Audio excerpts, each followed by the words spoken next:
take a moment to recollect ourselves.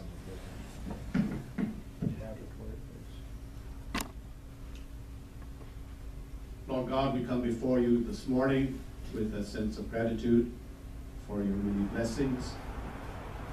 We thank you for the gift of creation which surrounds us today and every day. We thank you for the talents and the capabilities you have given to us. We thank you for your presence with us. We ask you to help us to be present to you also. We thank you for the opportunities you give us, particularly this day.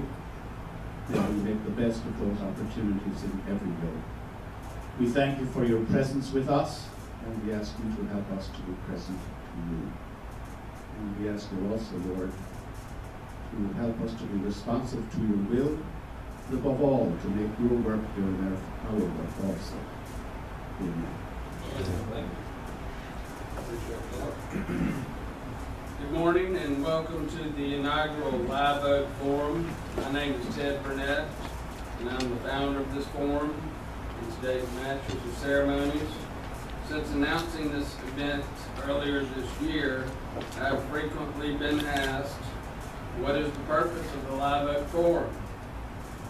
For me, it's never been an easy one-sentence elevator pitch. To answer this question, I have to explain a little about my own life. After 40 years of drinking alcohol in high school, I got sober at the age of 18. I went on to spend the next 22 years of the past 27 attending Alcoholics Anonymous meetings. And in the process, I've heard hundreds, if not thousands, of stories told by alcoholics and drug addicts about their addiction and their recovery. I've also had the privilege to hear the personal stories of numerous celebrities in recovery from their addiction who've come to Mobile, including the daughter of an American president, an Academy Award-winning, Grammy-winning, and Golden Globe-winning actor, singer, and songwriter, a lead singer of a popular 1970s rock band, another Grammy-winning singer-songwriter, a Hollywood movie star, and more. Telling one's story gives value to one's life that can't be achieved in any other way. I believe it to be true of the two stories we're going to hear today. Learning from the trials and tribulations of others is often cheaper and less painful than learning from our own personal experience of success and failure. Both can lead to growth and to wisdom. Life is a journey for all of us, and the road is never a straight one. We each have a story to tell. The question is, will we stop and capture it on paper for our family and friends to see and read? Many of us have events from our past that we may be embarrassed of, or find hurtful, or even painful. Know that all of it has value with the right audience. I've spent the past 9 years writing about much of my own life. From the beginning, I tried to tell it as honestly as my own ego would allow, regardless of how it might reflect on my own character and in the eyes of others. There's a great freedom to be had in telling one's story truthfully. Personally, I've heard from people all over the world in response to my essays and films on my recovery from alcoholism and mental illness. The Live Oak Forum is intended to be an educational and cultural learning experience. Today, the event's motto is growth through experience. Today, wisdom is all but gone from our culture, and the consequences can be seen everywhere. All of nature has a life cycle, and humans are no different. We are born, we live, and we die. Unfortunately, humanity seems to be the only species on Earth that can stop one's own personal development. The very institutions designed to help individuals in our society grow has a way of shutting all of us down emotionally and spiritually. I'm referring to our own families, to the criminal justice system, education, government, the military, and the many religious systems. 7 years ago, I began participating in the world's affairs roundtable discussion held in a boardroom upstairs in the Fairhope Public Library. I was the youngest by 20 years, which started out as 3 different presentations being delivered during the fall, winter, and spring months to some 20 attendees back then like sardines, has grown into an event with over 50 attendees that now is held in the library's conference room. Secretly, I've always wanted to be a presenter, but I always found myself being in the minority with my views. Simply standing up and speaking in public was nearly impossible due to my own fears and nerves. Last summer, I joined Toastmasters to improve my own public speaking skills. And after giving a number of speeches and participating in almost every meeting since, the desire to create this forum entered into my consciousness as I slowly gained confidence in me. With the encouragement of our friends, I launched a plan to create a grand event, and this is what it has become of it. So here we are gathered to launch the Inaugural Live Oak Forum. I greatly appreciate everyone's attendance.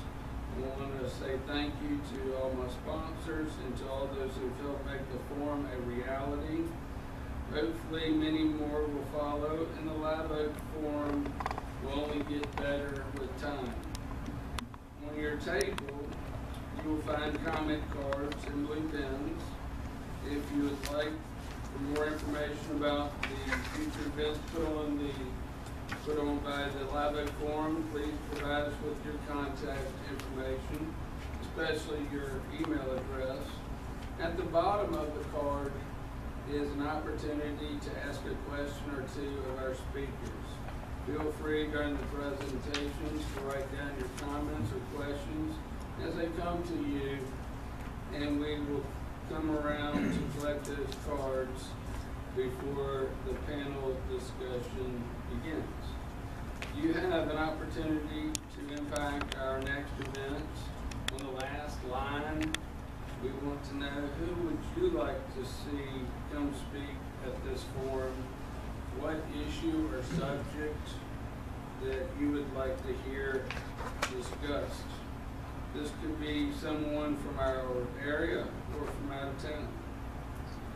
To my left are my 2 speakers. Aaron Bean will be our first speaker, followed by Nager. I have a few ground rules. I want everyone to feel at home. If you're hungry, feel free to get up and make yourself another plate. If you need to go to the restroom, we have a restroom right back here at the back of the room. If you're uncomfortable with where you're sitting and can't see the presentation, please feel free to move around. If you need to leave early, there will be a pause between Aaron's speech and Eric's. Lastly, out of courtesy to our speakers and other guests, I would appreciate it if you would mute your phones or put them in airplane mode. And with that, I'll introduce our first speaker, Aaron Bean. Aaron was born and raised in Bossier City, Louisiana. He was a co-founder and first CFO of HealthSouth Corporation based in Birmingham, Alabama. Aaron is married to Phyllis, his wife of 45 years. He holds a bachelor's degree in economics from Louisiana State University, and he later got an associate's degree and turf management at Faulkner State Junior College, all of which he will soon explain. Karen?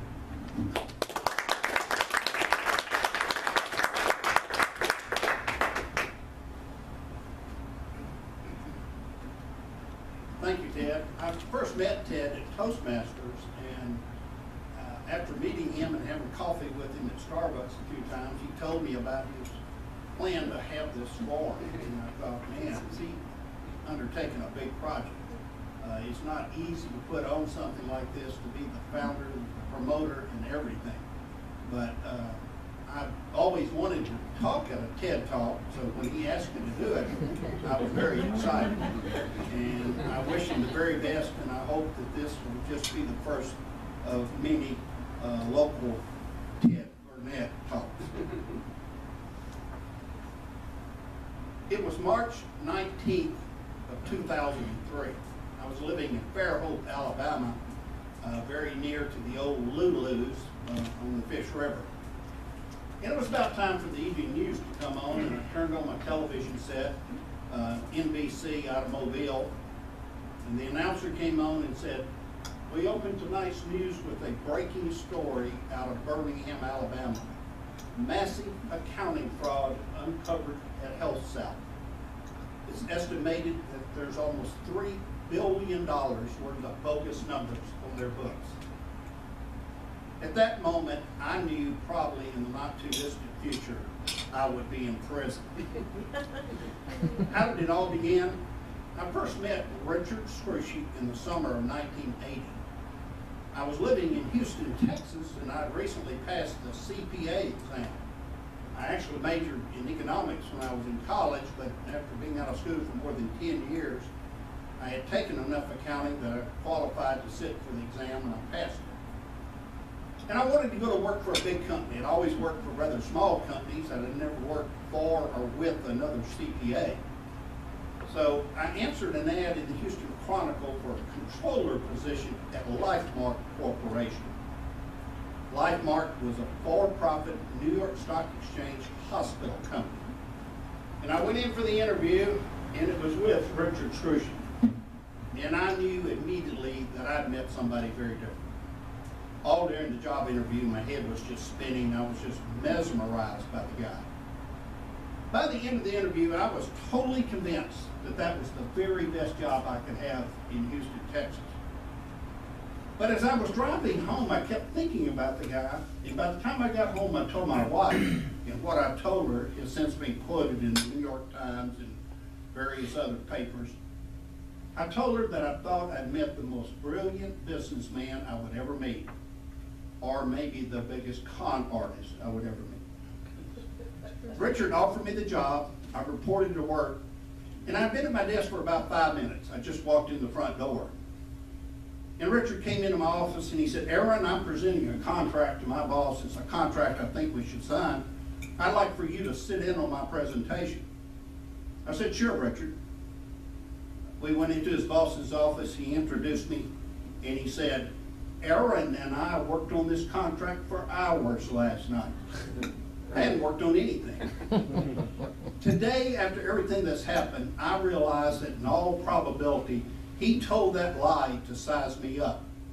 He wanted to see how I would behave being included in a lie. He thinks 4 and 5 steps ahead of most people. I'm not particularly confrontational, so I just let it pass. I worked for Richard for almost 4 years. And the first thing you learn about Richard is that he has a big ego. Now, I'll put it in perspective for you. Donald Trump doesn't have an ego compared to Richard Scrushy. I worked for him for almost 4 years. I learned a lot from him. He was a good businessman. We managed portions of hospitals, respiratory therapy, physical therapy, and pharmacy. But I came in one morning and I picked up my Wall Street Journal, and the headline was AMI and LifeMark to merge. AMI was a much larger hospital company out of California. And the article said they'd be closing the offices in Houston.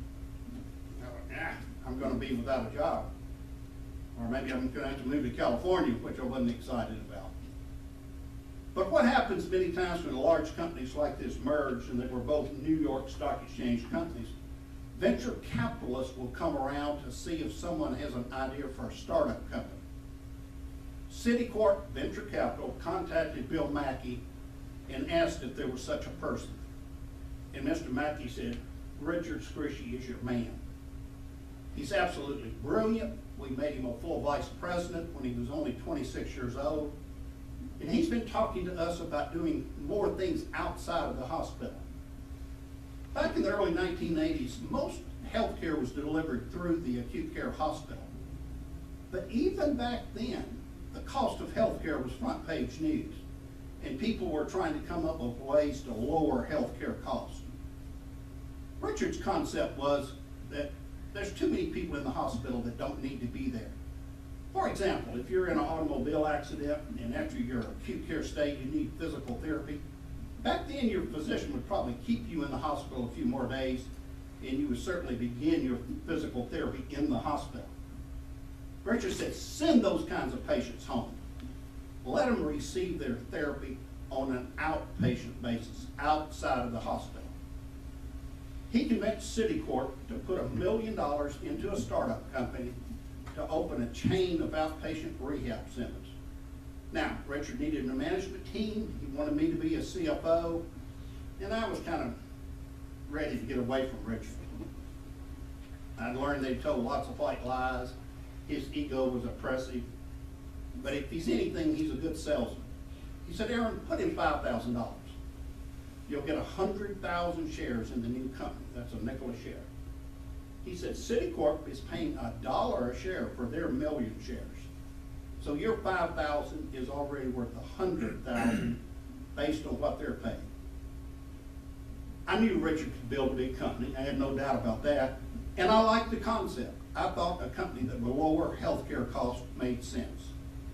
So I made the decision to go with Richard. Now, Richard was from Alabama. So we moved to Alabama. We opened our first outpatient center in Birmingham. And we tried to make that center look like a fitness center or a spa.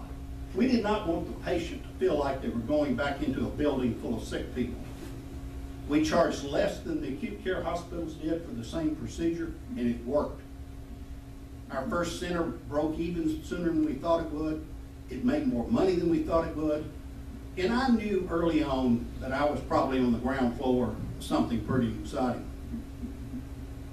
During that first year, when maybe only had 10 or 15 people in our corporate office, I'm very much a morning person. In fact, I was the first person here this morning.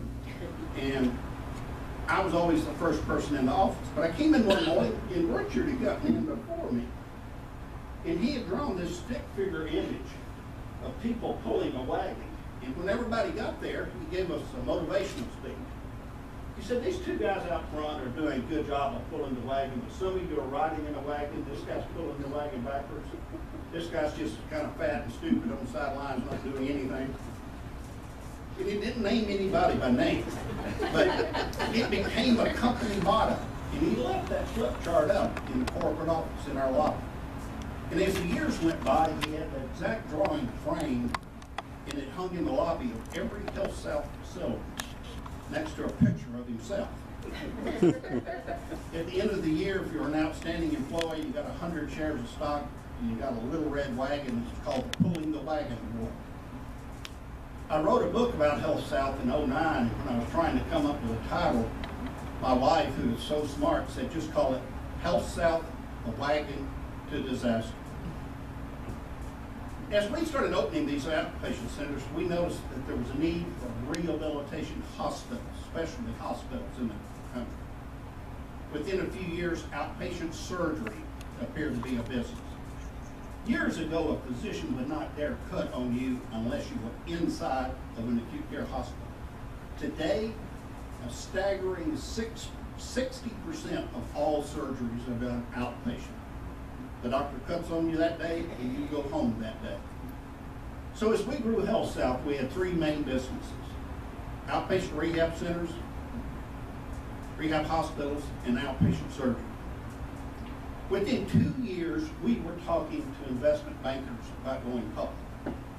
And I think the most important meeting in the history of the company took place with some bankers from a firm called Drexel Burnett. A couple of bankers have flown down from New York City. Y'all seem to have a good management team. I like your business plan. I like the way your facility looks. He said, but you're still losing money. You're a startup company. He said, we can't take you public until we know you can make a bottom line profit in this business. He said, you tell me your centers lose a little money for a few months when they first open. And he said, depending on how you're accounting for that, that may be dragging your earnings down. He said, how are you accounting for it? And I said, well, we're taking the conservative approach and expensing our startup costs. And with a kind of twinkle in his eye, he said, no. Capitalize those costs. Put them on the balance sheet and write them off over several years. He said, if you do, I think you're going to show a profit sooner than you're projecting, and we'll take you public. Richard went crazy. Aaron, why are you letting the accounting tail wag the dog? I'm out here killing myself trying to get this company public, and your silly accounting is hurting the company. I'm embarrassed that this man had to fly down here from New York City and explain something so simple to you. Let me tell you what your job is as a CFO.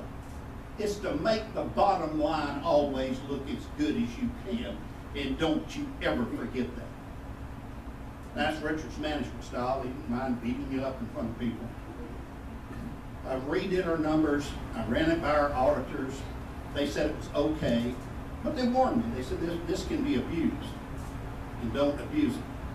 And of course, we abused the hell out of it. So starting day one, HealthSouth was probably putting things on this balance sheet that should have stayed on the P&L.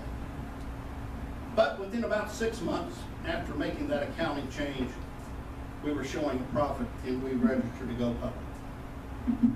We registered to sell 2 million shares. We started trading in September of '86 at $6.50 a share. Within a few months, we were a $20 stock or more. You can do the arithmetic. I had 100,000 shares. I've gotten options for 50,000 shares at $1 and $2 a share. I am now a millionaire. Before that, I never had a net worth of $100,000. And now I had liquid assets of several $1 million. Changed me a little. As soon as I could, I sold a little stock and went out and paid cash for a Mercedes. Never owned a Mercedes before. Didn't have a car note before. As the years went by and the stock did very well, I built about an 8,000 square foot home in Birmingham. I bought a condo in the French Quarter in New Orleans. I had 3 beach houses in Florida. Every year I bought a new Porsche, new BMW, Lexus, whatever kind of car I wanted. And as I traveled to New York City, I noticed that all the investment bankers wore these beautiful Hermes ties. And I bought $30,000 worth of them. They're really good looking ties. Now, the newfound wealth really changed Richard's Christian. It was like this ego, this huge ego was now on steroids. I did not know it, but he had always wanted to have a rock and roll band. So he formed a band called Proxy. And he began playing rock music in nightclubs and company events and music festivals like City Stages. He wasn't that good of a singer, and the band didn't take off like he thought it should. So he had the theory that it could be a country star.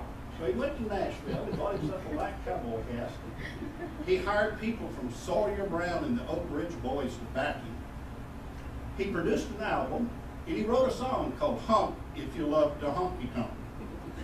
And he sent out memos nationwide to all of our employees telling them to call their radio station and have them play Hump If You Love to Honky Tonk.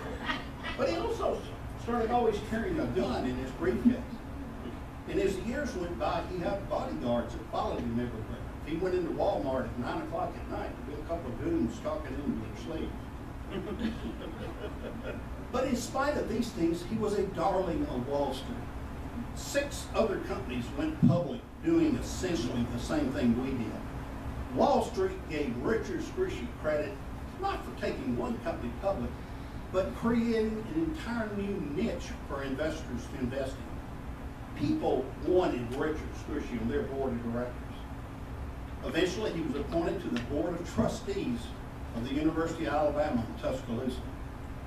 So in spite of these things, he was a darling of Wall Street. Now that there were 6 companies doing what we were doing, we began acquiring those companies. Our stock had a higher PE ratio. We sold at a higher price than our competitors, and we would just trade our stock for their stock and acquire their company. We started doing $500 million transactions. Keep in mind, we started the company in '84. We went public in '86. By 1995, we were the largest company in the state of Alabama. We were operating in all 50 states. We had almost 50,000 employees. We own more rehab hospitals, more surgery centers, and more outpatient rehab centers than any other company. And we were 350th on the Fortune 500 list. I was a rock star in Birmingham. I could go into any restaurant, Highland Bar and Grill, wherever, and people would spot me. They'd want to come up, meet me, shake my hand, buy me a drink. Always thought it kind of odd if people want to buy you things when you're wealthy. It was quite the deal. Company started buying jet airplanes, which Richard learned to fly. At one point, we had 12 jets, 2 Gulfstreams, which are $30 million airplanes. Sounds like a pretty good success story. What could go wrong? One word, really, and that word is greed. We were very greedy. We were caught up in the fun of being rich and the power and the flying around in the jet airplanes and buying Hermes Ties. And ethics wasn't on our radar screen. We did a lot of things that really weren't ethical. But we kept making money, and we were heroes. So, it was particularly important for Richard. He told the Birmingham newspaper in 1995 that he wanted to be a billionaire. He hoped he could become the richest man in the state of Alabama. And in 1995, I estimated that he was worth $600 million. In 1997, he was the highest paid executive in the United States. He took home $110 million in that 1 year. Now here's what he would do. He gave himself millions of options every year. He totally controlled his board. They were total yes men. And he understood that if he could keep the stock price going up, he could reach his goal of being a billionaire. He was well on his way. He would meet with the stock analysts every year and ask them, what do we need to earn for you to keep a strong buy on our stock? And they would tell him. And he would always say, we can do that. It didn't matter what our projections were. He just simply promised Wall Street whatever it took. It was okay the first 2, 3, maybe 4 years. HealthSouth was a good company. But it became difficult to give Wall Street the earnings they were looking for. So we started doing what I call aggressive accounting. We started playing around with our reserves for bad debt, changing things on the balance sheet of companies we bought so we could bleed that into our earnings. Was it fraud? I didn't feel like it because we disclosed it. We told our auditors what we were doing. Was it good accounting? No. You don't run your numbers and say, oh, these numbers stink. Let's just change the way we do our accounting. That's not good accounting. Wall Street started noticing that our earnings looked a little funny. Cash flow didn't seem to match our earnings. In the summer of 1996, we had missed our earnings pretty badly. Bill Owens, my chief accountant, and I felt like we couldn't play with the numbers anymore. It was becoming apparent that we were doing something. And he and I decided that we had to report earnings below street expectations. We prepared ourselves to go into Richard's office and tell him, and I knew it was going to be about as much fun as telling him that he couldn't sing. We went into his office, we laid it out. His face turned red and he started trembling. Get out of my office! Have you guys lost your minds? We are not going to report bad numbers. If we do, the stock's going to crash, we're going to be sued, your stock options will be worthless. He said, here's the problem, you've gotten lazy. You know how to fix these numbers. You guys are smart. You've done it before. Get back in your office and fix these numbers. And then he became a little civil. He said, look, healthcare is the biggest business in the United States by far. We're barely in the acute care hospital business. We can get into that in a big way and become one of the largest companies in this country. He said, we can't do it if we're sued and we're having all these problems. And he begged us. He says, guys, there's got to be something you can do. Bill Owens, who had worked for our auditor, said, look, we have 2,000 sets of books. He said, I can make entries small enough and spread them through those books. And I will keep it below the auditor's threshold. He worked for our auditors. And I will get the numbers to where they need to be. And he looked at Richard and I and he said, now guys, I will be crediting revenue we did not generate. And on the balance sheet, I'll be debiting assets we do not have. Richard thought about it for just a second. And he said, guys, this is our best option. We'll only do it this one time. Nobody will lose their job. Stockholders won't get hurt. And you guys know everybody does this. At that point, I should have had the courage to stand up to Richard and say no. But I stand before you today telling you I was a coward. I was intimidated by Richard. I knew he had a gun in his briefcase. I did not want to be the one to cause his net worth to go down by several $100 million. And of course, there was a part of me that didn't want the party to end. It was fun being rich. And I knew I would be the one to have to talk to Wall Street about why we missed our numbers. So that night, I let Bill Owens cook the books. The next day when I came into work, I felt like I had blood on my hands. I felt like people were staring at me. I didn't really understand what crossing that line would do to me mentally and emotionally, but from that day forward, I was pretty much a train wreck. We did it again the next quarter. 1996 ended. The auditors did not detect the fraud. Bill Owens was a very clever accountant. 1997 was beginning, and we pled with Richard Scrushy to tell Wall Street we were going to have a down year. We weren't even where they thought we were at. He wouldn't do it. He promised Wall Street another year that I knew we could not achieve. At the end of the first quarter of 97, we missed the numbers. By now, about 7 people were involved in the fraud. We met with Richard and we decided to cook the books again. And at the end of the meeting, he made eye contact with every one of us. And he said, guys, if we're ever caught, I will deny everything. He said, I don't know what your game plan is, but I will deny everything.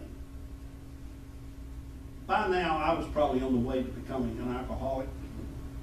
I hated going to work for the first time in my life. I felt trapped. And I didn't want to be the whistleblower because I knew what Richard was saying. You guys cross me, I'll bring more lawyers, guns, and money to the party than you will. So I made the decision to just retire. I went to Richard and I told him I'd made enough money, I wanted to retire. The general public was kind of scratching their head. I was only 54 years old. My base salary was about $1 million a year without stock options or bonus. On an hourly basis, that's about $500 an hour. And I was just walking away. As soon as I could, I sold all of my HealthSouth stock and I moved south to Fairhope, Alabama. I bought 25 acres of land next to Dominion Farms in the edge of Fairhope. And I built a very nice house, and I built a swimming pool and a guest house and a barn. I had a stage for bands to play on, and for some reason, I built a football field in my backyard. I'm not sure why I did that, but I did. After being retired about a year, I got a call from Richard, and he said, come to Birmingham. He said, I need to talk to you. So I said, okay, and I drove the 250 miles back up to Birmingham, had lunch with him in his private dining room with his private chef. He said, Aaron, come back to work. He said, we're making our numbers fine now. He said, I want you back on the team. And I told him nothing. 1998 passed, 1999, 2000, 2001, 2002. But as I opened my speech today in 2003, I heard that TV announcer say, massive accounting fraud at HealthSouth. I might have just sort of passed out for a second. When I first retired, every time my doorbell rang or the phone rang, I thought it was the FBI. But so much time had passed, and Richard had told me the fraud had started, and of course I wanted to believe the fraud had started. And I'd gotten to the point where I wasn't looking over my shoulder all the time. The next day on TV, Alice Martin, the attorney with the federal government in Birmingham, said that several people had come forward and admitted their involvement in the fraud. But we know other people were involved, and if you're one of those people, you should come forward. And I thought her next sentence was going to be, Aaron Bean, give us a call. I started checking around to hire an attorney. And here in Mobile, there's a very good criminal attorney named Donald Bressman. His name kept coming up, and I called him, told him over the phone my situation, and he said, Mr. Bean, let me call Birmingham. I'll call you back before the end of the day. About 2 hours later, he called and he said, oh yeah, Mr. Bean, they want to talk to you. You need to be in my office at 8 o'clock in the morning. So my wife and I drove to downtown Mobile. I think I could see his office. It's right down here somewhere. We drove to his office, and first thing he said was, do not lie to me. Do not lie to the federal government. Your former employees have told them you were involved. The FBI has seized the HealthSouth building. If you try to lie your way through this, you go to prison for a long time. By now, Phyllis was in tears. I was pretty upset. I asked him if he needed a check, and he says yes, and he said, make the check for $100,000. And I said, you're kidding. And he kind of snarled at me. He says, I'm not kidding. And it won't be the last check you're going to have to write me. So I'm making out the check, and I asked him, I said, can I get a t-shirt or something? And he gave me a coffee mug. 3 days later, I was in a federal building in Birmingham, Alabama, and I'm sitting across the table from 2 FBI agents, 2 agents from the SEC, and that's not the South Asian Conference SEC, several attorneys from the federal government, and I am a scared puppy. It went on all day. I was under oath. It was tape recorded. And I felt like I didn't do well because I couldn't remember a lot of details that they wanted me to remember back to 1996. But at the end of the day, the FBI agent said, Mr. Bean, we know a lot about this case. And from what we can tell today, you've been telling the truth. He said, that's good. He said, so far, 17 people have come forward and admitted their involvement in the fraud and pled guilty as you have today.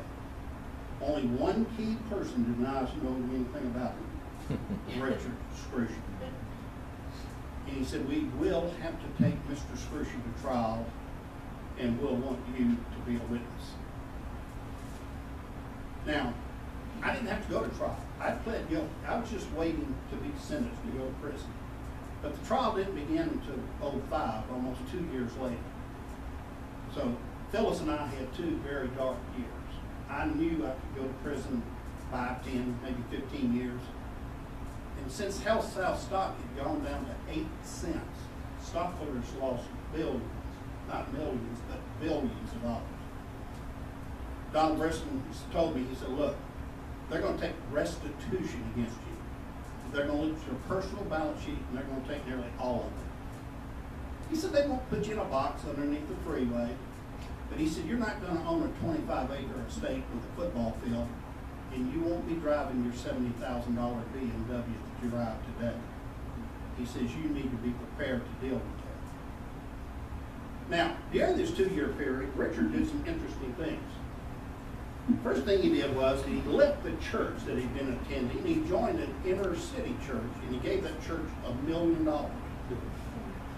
He then purchased a small television station in Birmingham And he began every morning at 8 o'clock during the week preaching the gospel on TV.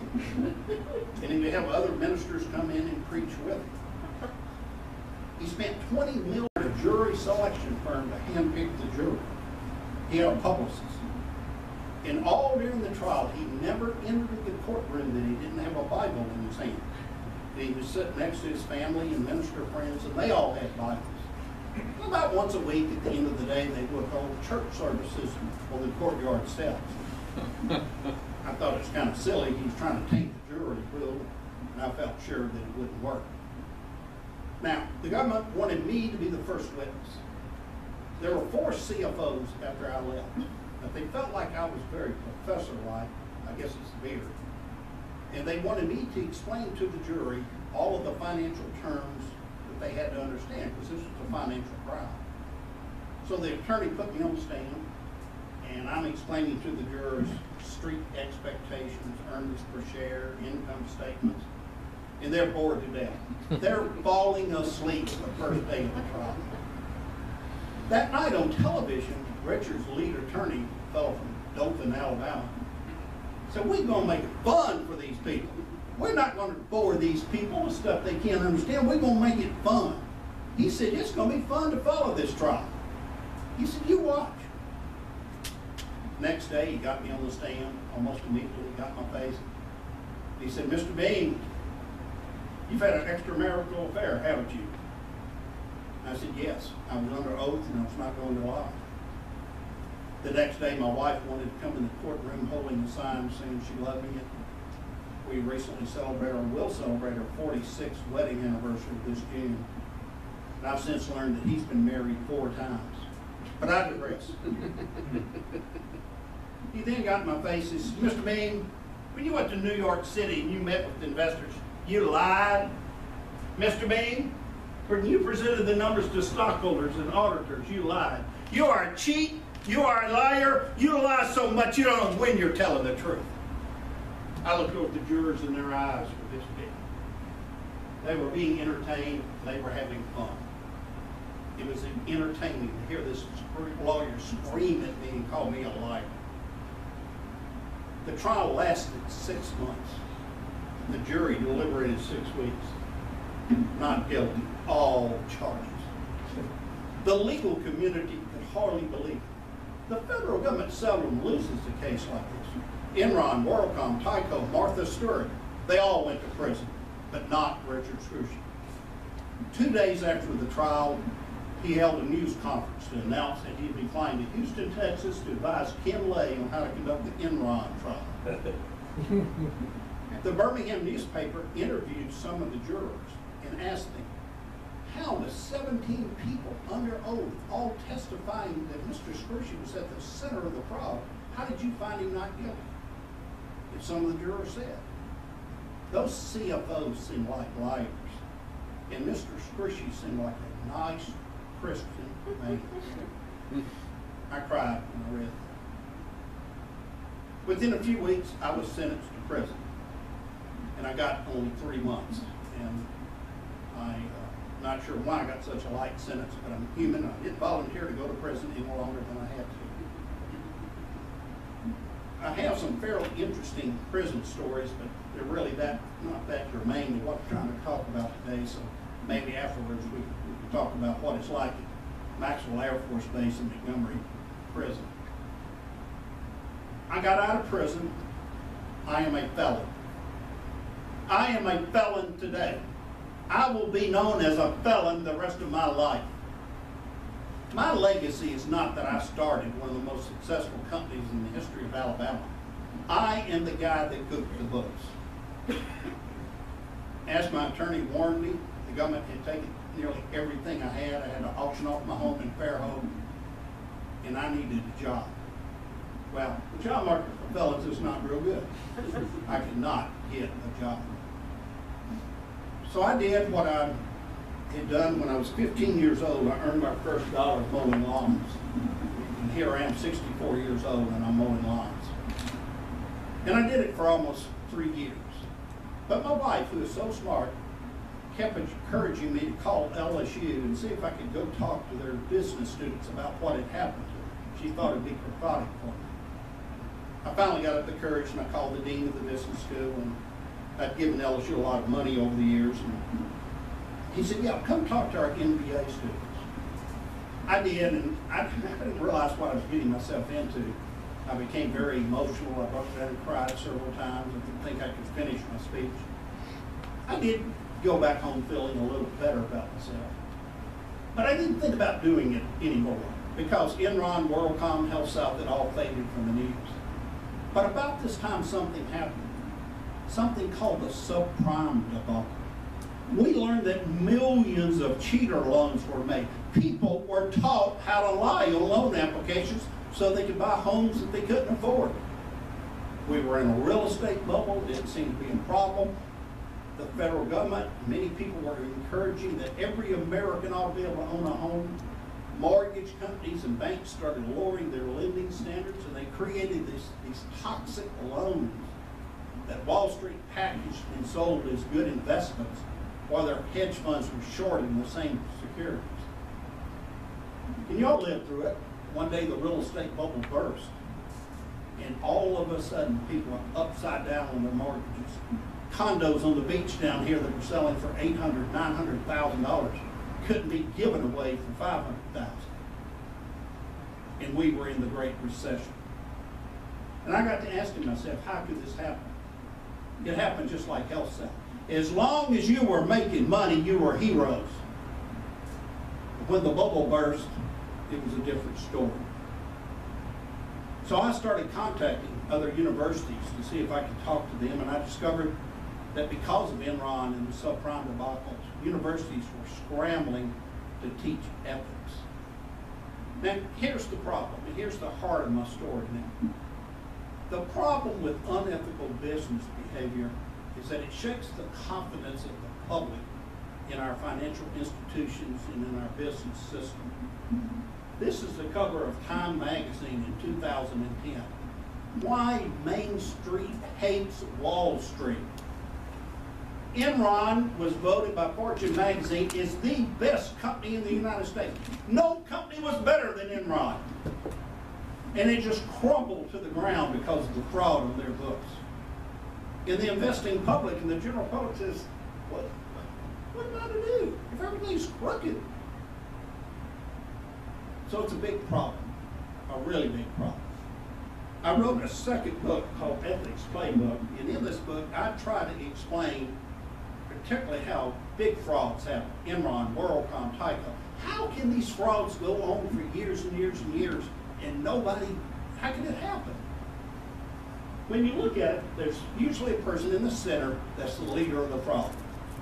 A Richard Scrushy, a Bernie Evers, whatever. And these people have similar personalities. They're very charismatic. They can get people to follow them through their charm or their intimidation.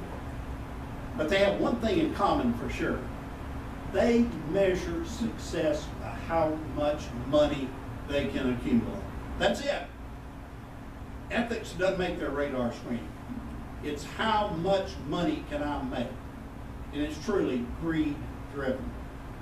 Now, the Richard Scrushys of the world don't really make the accounting entries. He has enablers, and that's what I was. The CFO is the person that helps the CEO carry out these frauds. And studies show that most frauds are started by the CEO, not the CFO. Now, you ask the question, why does an accountant do this? You kind of understand why that guy does. It's greed. A lot of it goes back to the personality of an accountant. An accountant is kind of the image you have of the green visor. He's over the ledgers. Accountants don't really want to be in sales. They don't want to be the leaders out front. They want to please the company by keeping the books. And they are told, just like Richard Scrushy told me, make the numbers sing. And over time, they learn to finagle those numbers, maybe not really good at counting, and over time they may cross over and start committing fraud. Now, you have fiduciaries that are supposed to look out for the public. And this is probably what is most puzzling to the general public. You have boards of directors, you have outside auditors, you have the SEC, you have investment bankers, you have Moody's and Standard & Poor's. All of these people are supposed to look out for the public. Not the company, the public. So what happens? What goes wrong? Why don't they do their job?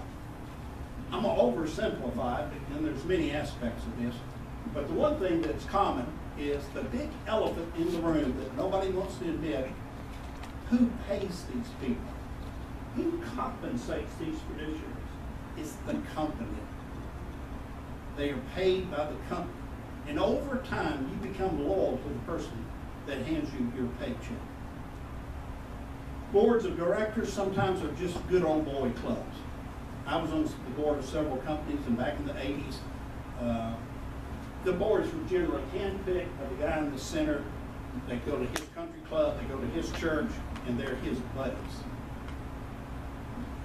Over time, rank and file employees become involved because these things can't carry on if there aren't lots of people involved in it.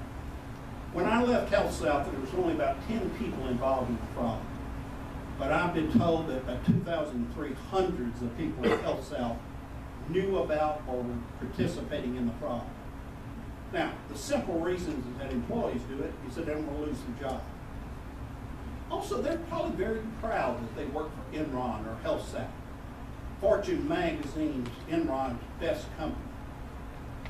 And they rationalize that while they're doing some pretty screwy things with the books, it's got to be approved. Enron couldn't just cheat like this.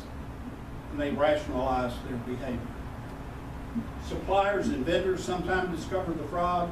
They don't blow the whistle because they're feeding at the fraud. And then I think society in general is part of the problem. We put these CEOs on pedestals like we do star athletes. And over time, they begin to believe they're above the law. I'm also studying, and I'm working with a couple of college professors to help me do it. I think the Kardashians are part of the problem. Why we put these ladies on pedestals and give them so much notice for no other apparent reason than having a big rear end? I don't understand. Fraudsters don't wake up one day and say, I'm going to commit a huge corporate fraud today. Now, some people think that's the way it happens, but frauds happen because of some kind of pressure. Obviously, with a publicly held company, it's the pressure to deliver those good earnings every quarter. On an individual basis, you may slip over the line and start committing fraud because you have a drinking problem, you have a drug problem, a gambling problem, you have sickness in your family. You're trying very hard to stay up with the Joneses. And the pressure of all that causes you to cross over the line. And of course, it starts small, it grows over time, and trust me, once you get in it, there's no way out.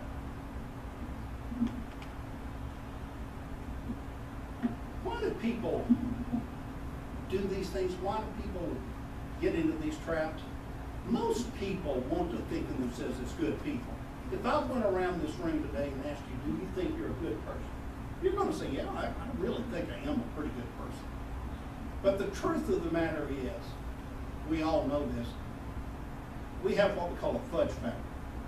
You will lie sometimes, depending on the circumstances, depending on the temptations, you will lie and do something wrong occasionally. But you do have a conscience, and you pull back and you don't perpetuate those bad things. But how can your fudge factor grow?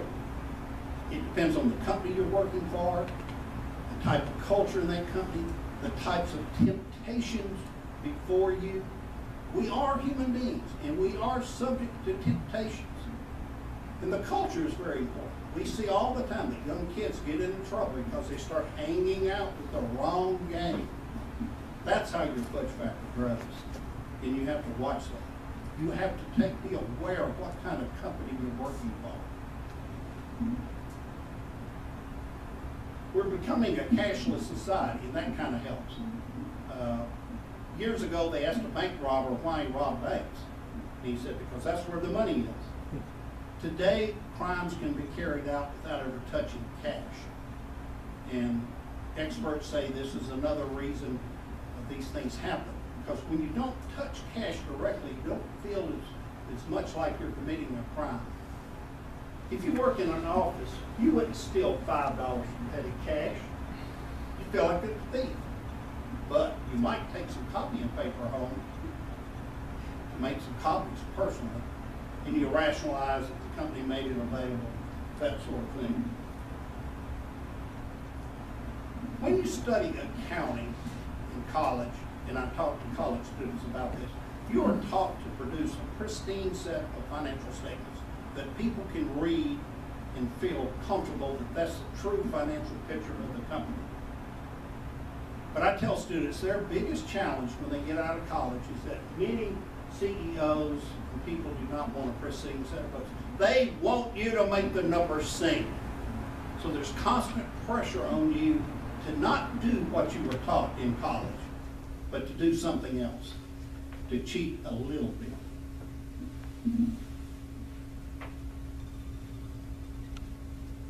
It's up to you now, Miller. The only thing that can save us is an accounting breakthrough. I think that was Richard talking to me. Let's talk about how you build ethical strength. In 400 AD, St. Augustine said, complete abstinence is better than perfect moderation. What is he saying? He's saying it's better to try to be perfect than walk the wiggly line of being moderately correct. What is the right moderate amount of texting while you're driving? 0.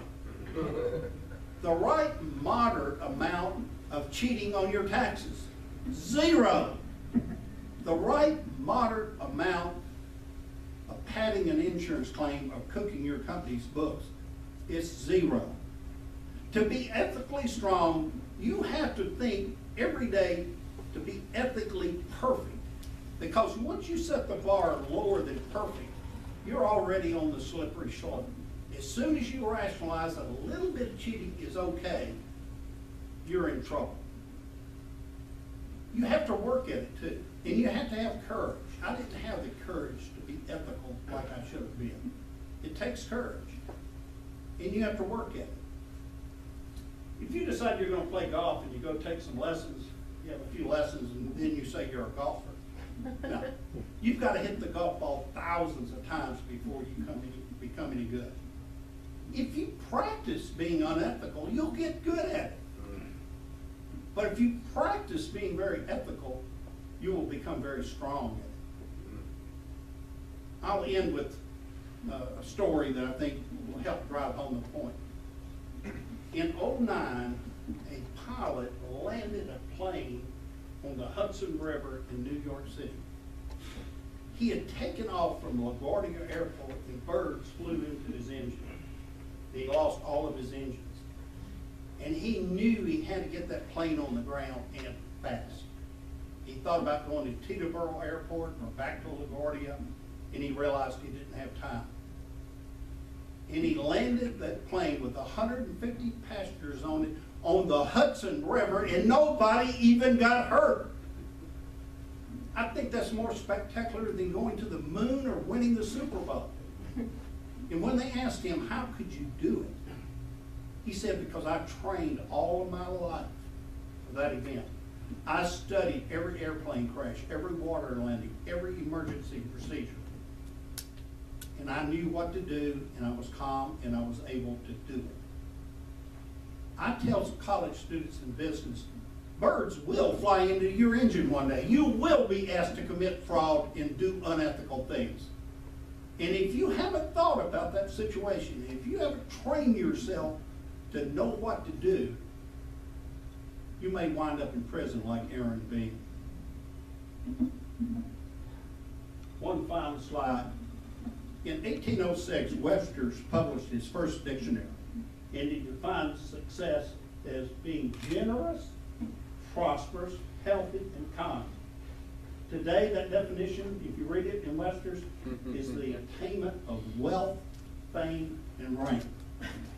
I had that, and it was not success.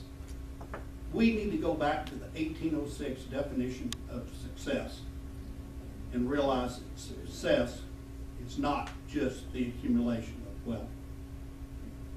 If we have time, Ted, for Q&A, or want to save them? We're going to have a panel discussion after Eric. Okay, okay. Thank y'all very much.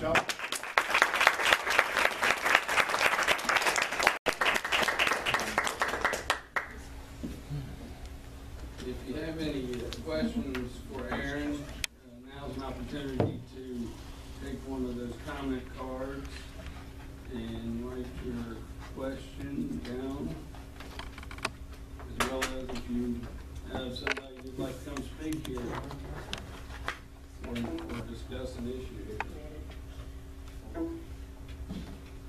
That might should.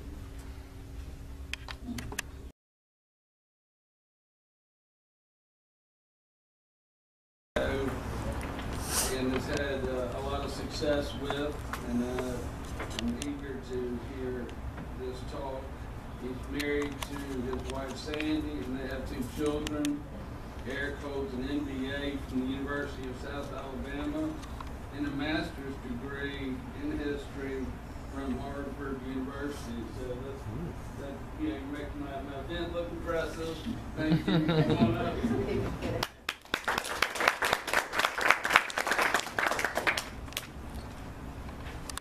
Ted, thank you for putting together this event. I give Ted a lot of credit. He's trying to think big for the region, the city of Mobile, and the surrounding area. And that's what I've tried to do in a modest way at Bayside Academy.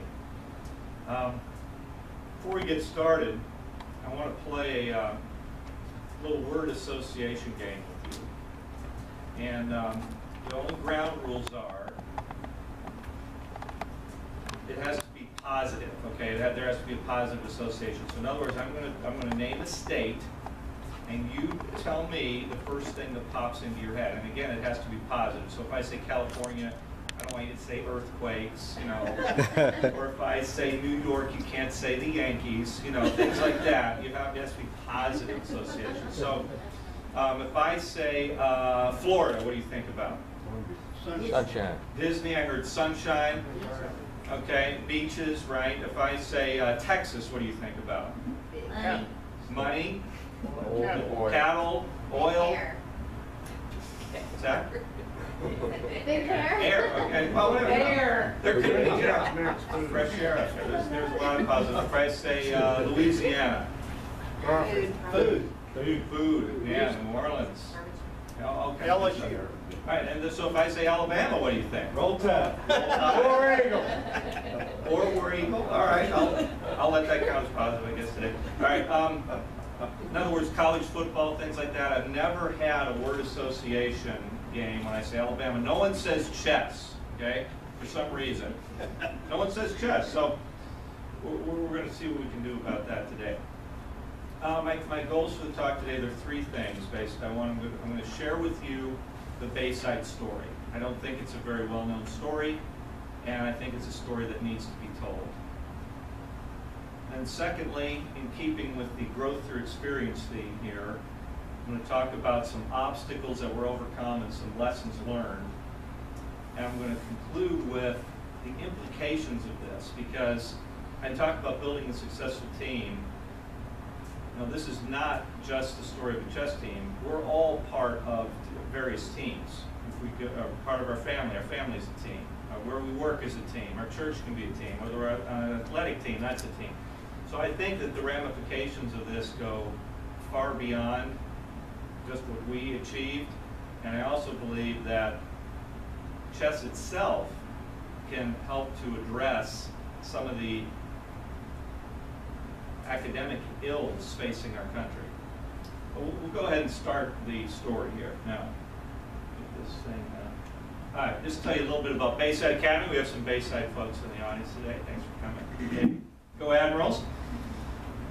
It's a private school, secular school, not religiously affiliated, in Daphne, Alabama. Founded in 1970. It currently has a little over 700 students. And it's in the 3A athletic classification. Now, when I came on board in the 2000-2001 academic year, it was only a 2A academic classification, or athletic classification. So a relatively small school in the scheme of things. Now, I'd grown up around here. As Ted said, I went to Fair Oak High School, and whether you realize it or not, there's a very vibrant scholastic chess league in Mobile, Baldwin County areas. It's been going on since the 1970-71 academic year. And the usual suspects you would suspect are powerhouses there, and historically McGill-Tulane, UMS Wright, some of the private schools there. Also Murphy High School has been strong, the Alabama School of Math and Science now, as you might expect. When I was playing, the Fair Oak was the only Baldwin County school. We competed over there. And you know, when I graduated high school and off to college, I kind of put chess on the shelf and didn't really think about it again. Until I relocated here back in 2000, I said, you know, I wonder if that chess league is still going on. And my nephews at the time, my brother's sons, were at Bayside Academy. And I said, you know, it might be fun to coach those guys and, you know, just have a few laughs. So I certainly didn't expect, it's a 2A school. I thought, you know, we're not going to win anything. You know, it's, you know, we're going up against 6A schools and all this. But we might have some fun. So I contacted Mr. Dick Cleveland, who at that time I called him the chief cook and bottle washer at Bayside Academy. He ran everything. You know, just everything behind the scenes and in front of the scenes. He was running the school. So I said, you know, Mr. Cleveland, you guys ever thought about having a chess program? And he said, well, we have some students who are interested. He said, I thought about doing it myself, but one, I don't have any time, and two, I don't know anything about chess. So if you got it, if you want it, you got it. So it's kind of like, you know, those things where you volunteer. Everyone who wants to volunteer, take one step forward. Everyone else takes one step back. That's kind of how I got the job. So it was a very auspicious beginning. And I came in and talked to my team. Boy, I laid down the law. This is how we're going to do it, men and women. We have girls too. This is a co-ed activity. I had a lot to learn myself as a coach. But anyway, I thought, okay, we need to practice. We need to get a scrimmage. I'm glad, did the father have to leave from Christ the King? Okay, he's from Christ the King. You know, Bayside is just about a block away from Christ the King in beautiful downtown Daphne.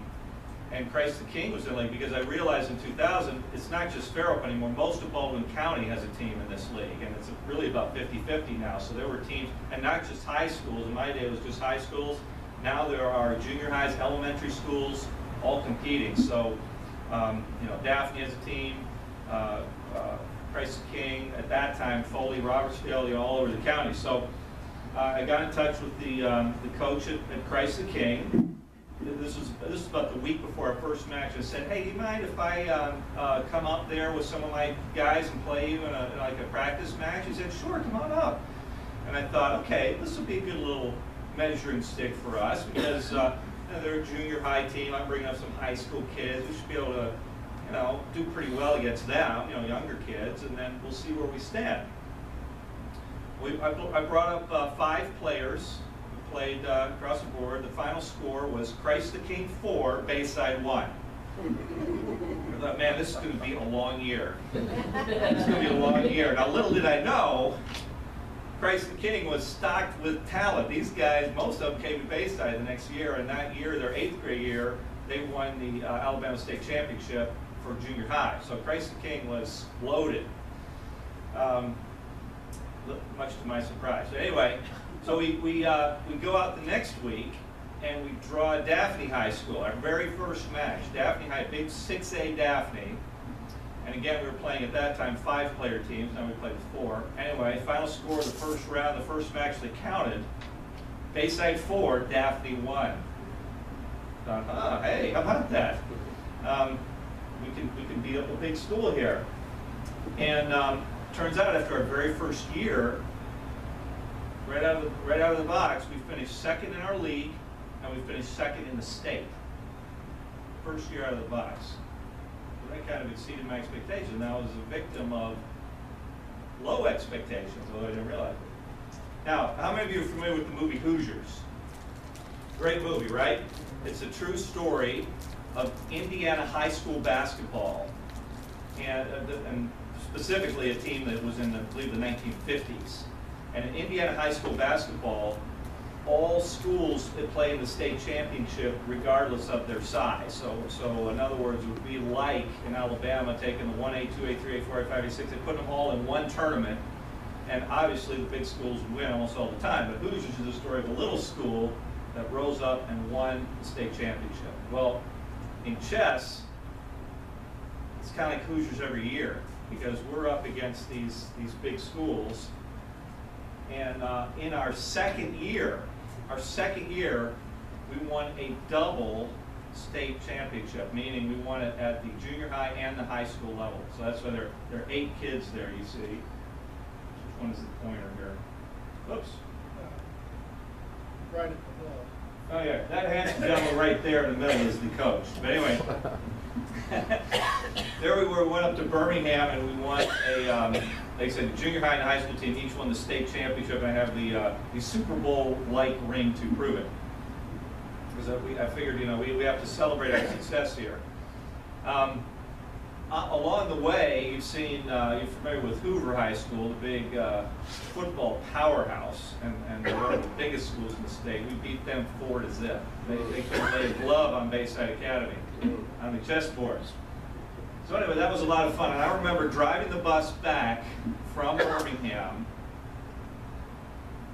thinking I have achieved everything I can possibly achieve as a chess coach in the state of Alabama. Other than maybe winning it again, that's as good as it gets. Because after all, it's Alabama, right? I mean, what else can we do? But I was wrong. See, again, I did not have the expectations that were possible to have. So then I thought, okay, well, how else can I get my guys some experience and some practice? And I thought, well, I looked around and I said, you know, there are some regional tournaments that take place. There's a really good scholastic league that happens over in New Orleans. It takes place in New Orleans. They're schools. And there are some tournaments going on in Biloxi at that time, at the President's Casino before Hurricane Katrina washed that away. So anyway, it was a great place for kind of a middle ground for New Orleans kids and kids from our area to go meet and play, and then we could have a nice buffet and go home. So we played in some tournaments over there, and we won tournaments over there too, against players from out of state. So I thought, wow, you know, this is, maybe there's something to this. Maybe there's something to this. And by the way, we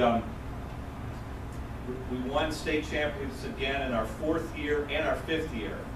So we had won state championships 3 of the first 5 years, started winning our local league, and I thought, okay, it's time to take this show on the road. We're going to go to a national tournament. This is up in Nashville, Tennessee. It's called Super Nationals. It's at the Opryland Hotel, which is one of the biggest hotels in the country. Over 5,000 kids were here at this tournament from all over the country. At that time, it was the largest rated tournament in, I believe, U.S. history. And it's called Super Nationals because all the age groups come together. In other words, normally in normal years and off years, there's the elementary championship one place, there's a junior high another place, and a high school another place. For example, this year we went to the high school nationals up in Atlanta. That was maybe 1,200, 1,500 kids, something like that. And every 4th year, they all come together in Nashville, and it's a big one. Now, getting ready for this tournament, I had no expectations here because how the tournament is set up, we cannot even simulate that in practice. What do I mean by that? Well, when we play in our league matches, in those days we were playing 1 match a month. Okay, and the time control, this is a chess clock, by the way, if you've never seen it, with the digital display. There's a place to click on either side, so when you make your move, you press it. It's your opponent's move. Your opponent moves, he presses it, the other clock runs, and it counts down until someone runs out of time. So it keeps, if you're playing a tournament, it keeps things on schedule, and if you run out of time before the game is done, you lose. And that keeps things on schedule. So in our league, we play a game And at that time, our time control, we played a game within 2 hours. So each player had 1 hour on the clock. And like I said, we only played one of those a month. Now, in order to accommodate more games, we play 2 games a month, and the game is only half an hour each. So each game could last no more than an hour. That's a pretty short time control. We go to the state tournament, and we play game in 45, which means each side has 45 minutes on the clock, and a game could last as long as an hour and a half, and we play 4 of those in a day at state, because we have to get that done. Nationals, completely different story. The time control there is game in 2 hours. So each side has 2 hours, which means a game could last 4 hours. Okay, we practice once a week for 2 hours. We don't even have a 4-hour practice. We can't even simulate one game, let alone, this is a 7-round tournament, by the way. So we're playing 2 games Friday, 3 games Saturday, 2 games Sunday. All right? Nothing like our players had ever experienced before. So this was just, in my mind, experience, get their feet wet, and have some fun, and you know, send out our seniors on a positive note. So that's a partial room. If you can imagine a warehouse, okay, with rows and rows of tables and chessboards and clocks, that's what it was like. And the way the scoring works, you can enter as many players as you want, and the top 4 scores count as your team score. So in other words, you can have, if you have a big team, if you have a couple players have a bad tournament, it doesn't hurt you. So we entered 7 players in one team, in one rating division, and 4 of them won their first round games. So we had a perfect score after the first round. I thought, okay, no big deal. You know, I'm sure many other teams are in that boat, but that's a nice start. I was happy with that. Second round, we had, I think, like 7.5 out of 8 points. We were still tied for first, but I still dismissed it because I thought, okay, you know, it's early in the tournament. There's still a lot of chess to be played, and you know, didn't think much of it. That was after the first day. Second day comes around Saturday. That's a big day. 3 big, long tournament days.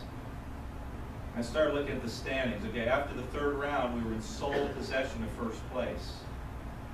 After the 4th round, sole possession of first place. After the 5th round, sole possession of first place. I'm starting to get a little excited here. Wait a minute, what's going on? I'm talking to my wife, this is a very exciting time for us because it also coincided with the birth of our first child. And she's with the child, I'm with my team over there. And I'm talking to her on the phone. I said, Sandy, you know, we might have a chance here. You know, something's going on. This little school from Alabama is making a little noise here. So Sunday morning rolls around to play our next matches, and we kind of stubbed our toe. We fell down to 3rd place in the standings, and with only 1 round left to go. And so we had some ground to make up, and it looked like, you know, we may not be able to make it up. So I'm walking out of the big room there, the big playing hall. I'm thinking, you know, I think we just may have let a chance at a national title slip through our fingers. You know, I was a little disappointed. I get back to the team room, and I could see the concern in my players' eyes. And of course, as the coach, it's my job to put on the brave front. You know, so they're saying, Coach, we still have a chance. What's going on here? I said, of course you still have a chance. With all the confidence I could muster. Just get out there and just worry about your game and nothing else. Just win your game. And inside I'm going, oh man. I think we messed up. It's too late. But anyway, the brave face. I put on the brave face. Now, it just so happened, going into the final round, we happened to, it doesn't have to happen this way because it's paired like an individual tournament. But it just so happened one of our players was playing a team, the 2nd place team that was ahead of us, and one of our players was playing a player against the 1st place team ahead of us, a team from Texas, Porter High School out of Texas. So that gave us a little opportunity to make up some ground. And the player who was playing the team from the 2nd place team destroyed him in the 7th round. I give my players a ton of credit here because, again, they were playing in time controls they were unfamiliar with. They had the stamina to hang in there mentally. These games are exhausting. You play a 4-hour chess game, you're wiped out. And I remember one of my players coming to me after the 4th round. He was, you know, barely standing. I said, hey, get a shower, get something to eat, turn around, get back out there. You got less than an hour, you know, the next round. You know, it's a marathon through molasses is how I describe it. So the other game against the Texas team was going right down to the wire, and my guy pulled that win out. So I was thinking, hey, you know, that may have been enough. Of course, you have to wait. It's kind of a nerve-wracking wait. You got to wait till all the games are done to compile it. But lo and behold, Bayside Academy was national champions. National champions. That's in backyard, right? They didn't even know the story other than the Bayside people. See, that's what I tell you. It's a well-kept secret. Anyway, that's our team on the stage in Nashville accepting the trophy. And you know, we're kind of known for, Bayside's kind of known for volleyball, right? I mean, we won, thank you for coming.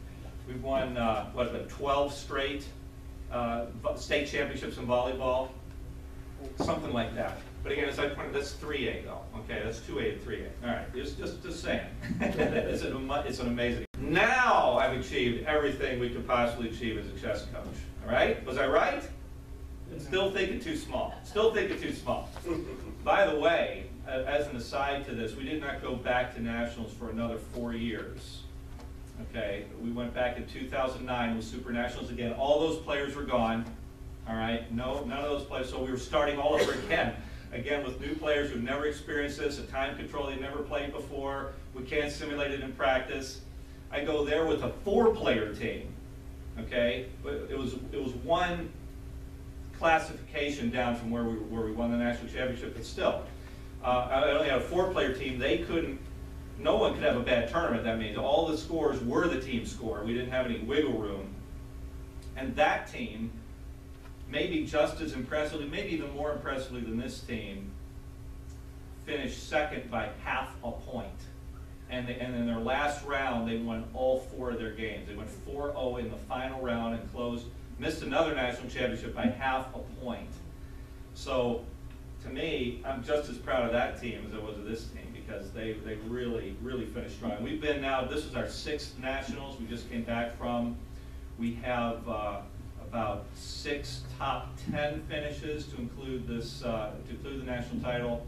And so the story has continued, in other words. But I thought, okay, national level, that's all we can do, right? Wrong. Next year we went to Russia. This was in 2006. I'd been contacted by a gentleman who runs a program called Chess for Peace. And at that time he was out of Kansas, now he's out of Chicago. And he sent out an invitation to all chess coaches across the United States. You want to send your kids to this event, you can be part of Team USA, because we're gonna take kids from teams around the country and go to Russia and play Russian kids, and it'll be part of a great initiative. So there we are. That's Red Square at St. Peter's Basilica there with the Onion Dome. On the right is Lenin's tomb.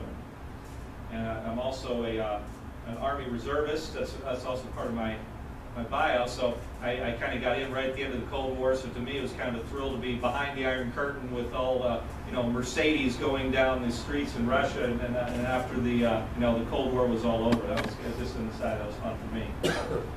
The gentleman on the far left is the one, Mikhail Korman. He's the one who put the trip together. That's yours truly. And then Billy Wilson, a coach at Regis Jesuit High School in Denver, near Denver. He sent some of his players. And I'm still in touch with him. In fact, I saw him in Atlanta. We're still staying in contact there. It's fun to meet these friends, make new friends from all over the country and all over the world. There were 23 players from the United States, 5 of them from Bayside Academy. We went over there. We played Russian kids. We all brought presents from the United States, like something representative of the United States, and traded with the Russian players. Like you might exchange a soccer jersey with your opponent. Many of them did not speak English. To make it a fair fight, they had to give us younger opponents, because they teach chess in the schools over there, and it's very serious. And for us, just to make it a fair fight, we had to play younger kids. Every Bayside student won at least one game over there in international competition. That was a lot of fun. That was our first game. The gentlemen on the left were a little bit jet lagged after the 10-hour flight to Moscow, so we were at a little bit of a disadvantage there in that first round. The bigger guys got a little beat up, but they hung in there. They hung in there and played well. Now, the great thing about chess, it's a universal language, and the rules are the same wherever you go. So that's what makes it so fun. I'm seated there next to Susan Polgar. She, at one time, was the highest rated woman player in the world. She's a grandmaster, and she still teaches and holds tournaments around the country. Right now, she's an instructor at Webster University in St. Louis, Missouri, where they've won at least a couple of national collegiate championships. Before that, she was at Texas Tech, where they also won the NCAA championship in chess. She recruits grandmasters from all around the world to come to her school. And there she is helping me analyze the game. She's doing most of the analysis. But anyway, it was fun to have her on the trip. That is we also got to tour around. Chess playing was not all that we did over there. That's the table where, I don't know how good your Cyrillic Russian is, if you can read that, but that's the table where Anatoly Karpov played Garry Kasparov for the World Championship back in the 80s. Those were two great Russian players, and we're seeing there's another example of the chess clock you can see up there in the pieces. And this picture of this gentleman there in the center, that is former world champion Anatoly Karpov. Now, just to give you your quick down and dirty on former world champions, whoever was world champion was a big deal during the Cold War. The Russians had it year after year after year, and until 1972, Boris Spassky was world champion, until finally an American took it from him, and that American was? Bobby Fischer. Bobby Fischer, correct, very good. And Bobby Fischer, on Pawn Sacrifice, the movie about his story just came out back in the fall. The whole Bayside chess team went, and one Friday night, that was our big party. We went as a team to see the movie, and we were, I think, about the only ones in the theater. But anyway, we wanted to see that story. And Bobby Fischer was a little bit eccentric, shall we say. And back then it was a 3-year title. You held the title for 3 years. He beat the Russian. That was a big deal. And then he refused to defend his title in 1975, and that's when Anatoly Karpov won it from the Soviet Union.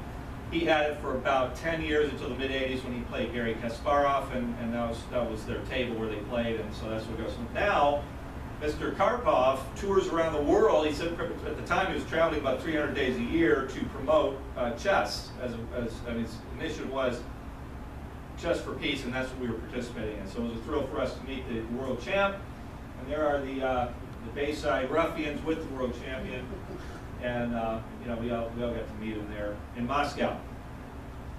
I also got a little early Christmas shopping done that year. We got those nesting dolls, that they buy. I got some ornaments for the tree. That was a gentleman and his wife. We got street vendors there in Moscow. We went in March. We took a week. The kids got out of school. They loved that. A little cold and gray there, but when we were inside, one of the games we had to accelerate the time frame in order to get out of the playing hall because there was an adult league coming in that night. That's how serious they take it over there. And then we also toured. That's the Eastern Orthodox equivalent of the Vatican, where we went there and we had a meal prepared for us by monks. As we got to tour the facilities. A really great experience. Chess was the least of it in a way because we got to travel around the world, and I really would like to do that more with that program. Because I talked to Susan Polgar when she had a tournament in New Orleans, because she has chess connections in various countries around the world, and I said, where else do you have some connections? We might like to travel somewhere else. And she said, where do you want to go, basically? I have connections everywhere, and chess is played everywhere. So my next goal, what I would like to do, maybe we could take some soccer players too, is go to South America and practice our Spanish, because most of the students take some Spanish at Bayside. We can make it take the soccer coach, we'll take the Spanish instructor, we'll make it a big deal, right? Why not? Why not? There's Susan Polgar, and she played, by the way, a simultaneous exhibition against all 23 U.S. students while she was over there. And her record, I believe, was a perfect 23-0, no draws. And she's, wiped them all out, including my Bayside student right there, who was desperately trying to hold on for a draw. That failed miserably. No shame in that. No shame in that. But anyway, it was great to see. I mean, she was so nice and happy and friendly when we're talking to her, when we're busy having a meal with her. But when she time to play chess, man, all business. I don't know if you can see that in her demeanor, man. She's not playing around. She's taking your pieces, and you're going to die. All right. So anyway, so that's basically the story, and you know. It's been quite a ride, and I love telling it because, like you said, I don't think it's that well known. That's why, in fact, I wrote a book about it. It's called Checklist to Checkmate. I have some copies here if anyone would. They're available for purchase and personal autographing afterward if anyone is interested. A few of the lessons that I learned: obstacles overcome or growth through experience. I was guilty when the program started. I was not thinking big enough. All right, now I could not have foreseen at the time of taking over the coach that, hey, we're going to win a national championship, we're going to travel abroad. You know, that was beyond my wildest dreams. But you know, I think you can set goals for your team and let them exceed your expectations. That's kind of the lesson I learned. And you know, it started off modestly, just winning our chess league. It took us a long time to get past the Alabama School of Math and Science. You know, they kind of have a captive audience, and all their students are boarders.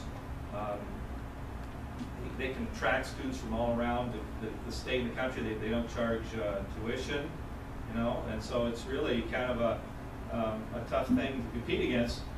But when we finally beat them, it was even that was a great accomplishment. Now I'm happy to say we won our league now locally, the Mobile League, 11 out of the past 13 years. So we've kept a you know, quite a legacy going. So not being limited in their thinking is kind of the first lesson.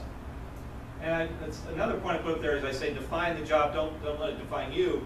I kind of made the chess coach into what it is. I mean, I do not have a written job description at the moment, but if I did, it would not say, I'm pretty sure that part of the description would not say international travel agent, which is what it turned out to be, because I saw this opportunity to take a trip. So I kind of can define it as anything that helps our students learn and grow as people, and really, chess is really just the vehicle that I can be with these students and help them learn life lessons, because chess is really the least of it. I mean, when they're playing these games, they're learning critical thinking skills. They're learning discipline. They're learning time management.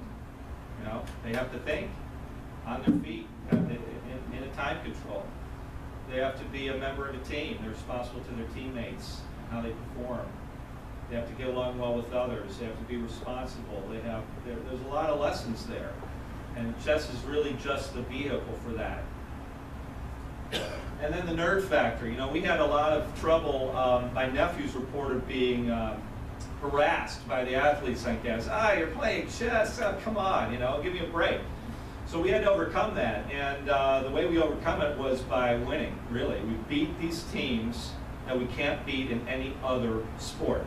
Okay, because you know, like Daphne High School, we wouldn't even be on the same field with them in football. We wouldn't even schedule them. But our record against them is something like I don't know, 16-4, something like that. We walloped Daphne High School.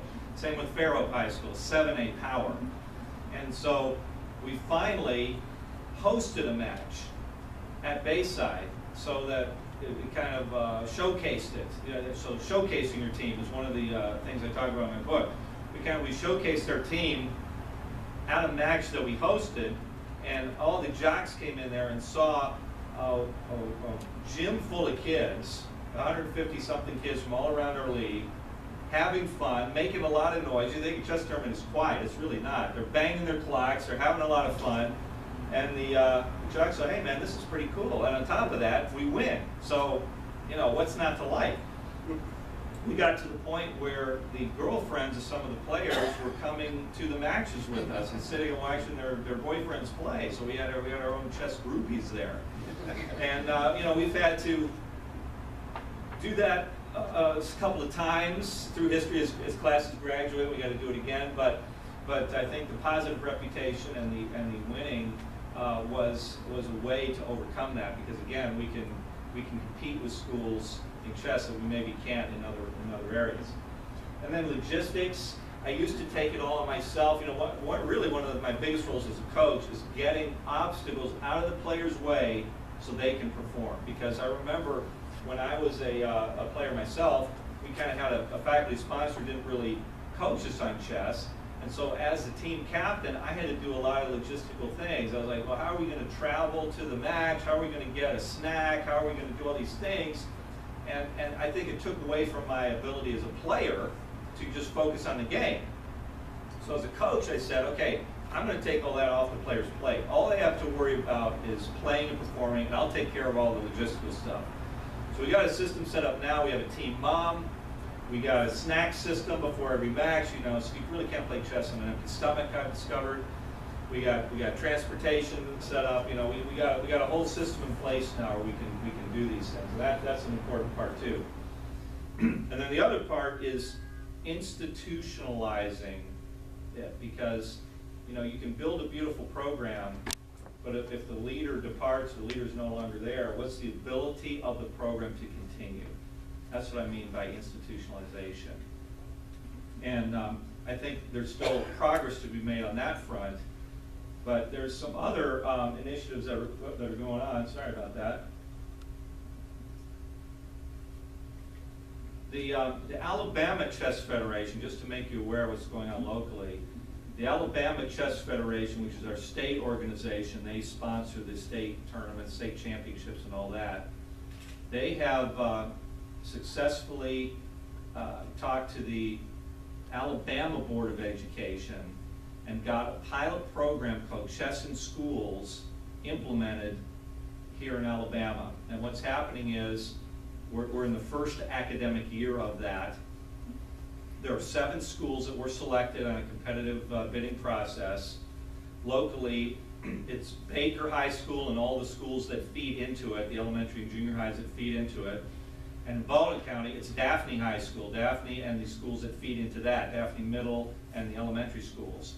So these 2 schools and 5 others around the state, some select teachers were trained and they are giving chess instruction in the schools right now. And that program is a 3-year pilot, and I think it's going to roll out more widely. So that the benefits of chess are being recognized. And so, you know, why chess? My last bullet point is a chessboard. I'm going to show this to you. This is an example of a tournament chessboard. And when we play our games, all our players write down their moves. We use it, I use it as a teaching tool to go back over the game. I have many players, I can't watch all their games at once. And I go back over the games and see how they did, what mistakes they made, or how well they played. And then it's also a scouting, it's my game film to scout the opponents. Because next year when we play math and science, I have my little database of games. I say, okay, this is how your opponent opened as white. This is how you we can learn off of that. But in the chessboard, you can see this one is gridded, A through H across the bottom, 1 through 8 along the top. So every square has a unique, you know, number or you know, category, grid, whatever you want to call it. So when a player is writing down his or her moves, whether he realizes or not, he's plotting coordinates, algebraic coordinates. This is applied mathematics, and that's why this is such a learning tool. You know, I had a life master tell me one time about the infinite possibilities of chess. You know, some people dismiss it, well, it's just a game. It is. It's one of the oldest board games in the world. But the possibilities literally are almost limitless, because his analogy was, if you imagine it had been raining since the beginning of time, this rain, I had pretty heavy rain too, I think. And he said, from the beginning of time now, okay, that's a lot of rain, and every raindrop represented a different potential position on the chessboard. From the beginning of time until now, we would not have approached the total number of possible positions on the board. All right? That's how infinite a game it is. it took years. If you heard of IBM's Deep Blue, IBM Deep Blue beat Garry Kasparov finally in a chess game. It took years for a computer to be able to beat a person in chess. Now, some of the criticism of Deep Blue was, well, it was specifically designed for that, against Garry Kasparov and how he plays. So, whether that's true or not, I'm not sure. But the point is, it's even hard for a computer to simulate all of the possible positions and crunch the numbers and beat a person. It can be done now, but it took a long time. There's a large quantity of problems, obviously, because of the possibilities. There's immediate penalties, there's immediate consequences for your actions. That's another great thing. If you make a bad move and your opponent capitalizes on that, that hurts. You don't want to lose a game like that, but it's immediate feedback is another great part of it. There's patterns of thinking. One thing we do, a lot of it is problem solving, and that's a great way. Problem solving is a great way to have the players learn, but it creates patterns because there's no way to memorize all the possible positions or what could happen. But if a player can see, oh, that's a pattern there, I remember solving this in a tactic, there's probably something similar I can apply and figure this out. So a lot of these things do repeat. Chess playing students become accustomed to looking for more and different alternatives. The research on this is not definitive, probably just because there hasn't been enough of it. But I know in controlled samples that students who have done chess have scored better on standardized test scores than students who haven't. And I don't think that's a surprising conclusion.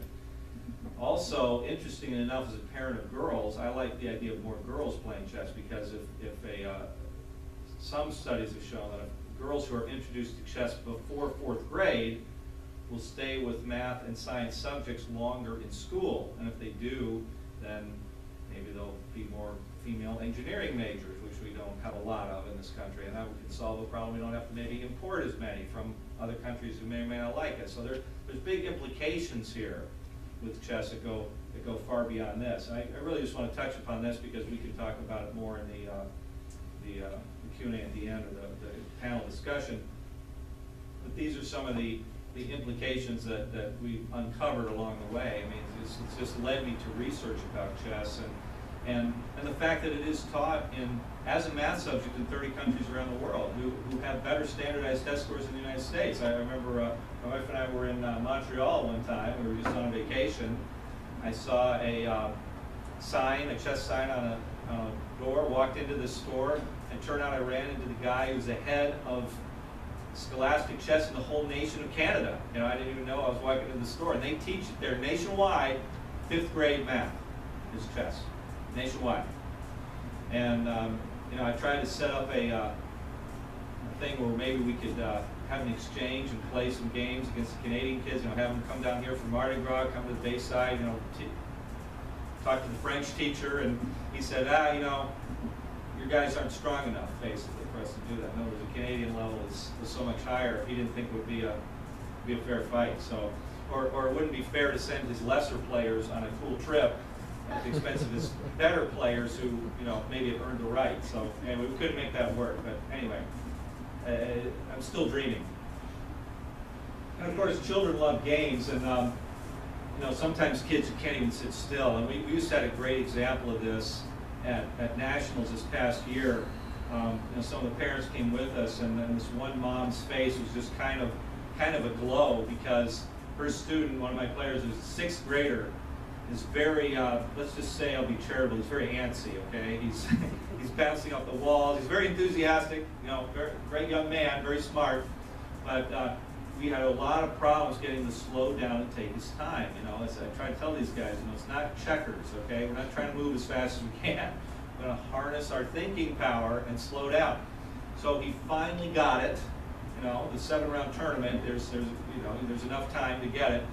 And his mom, she was just thanking me. She said, at home he can't sit still for 15 minutes, and he just played a 4-hour chess game. Now, that's probably going to help him in other walks of life, okay? Not just on the chessboard. I mean, I'm thrilled he's coming back. He's only in 7th grade. Hey, it means I got him for 6 more years. But it also means that he's learned something and can apply that in other walks of life. So I was delighted that she was delighted. That is one of our former players who has gone on. You know, if I went and told you some of the schools where Bayside chess players have gone on, it's a pretty impressive list. And he went to RPI, Rensselaer Polytechnic. We've had Vanderbilt, Rice, Merchant Marine Academy. What was that? Washington Lee, Penn. You know, we've had some Ivy League, Air Force Academy, and we try to keep in touch with these kids too. You know, I consider it as part of the family. We try to get them back. We try to have a reunion for the 10th year for the national championship. Didn't all come together. But I spoke to someone on the phone. It's 10. I want to do a time check, Ted. Or are we about where we should be? Yeah, let's move into the panel. Okay, we'll move to the panel discussion. If you have any questions, love to entertain.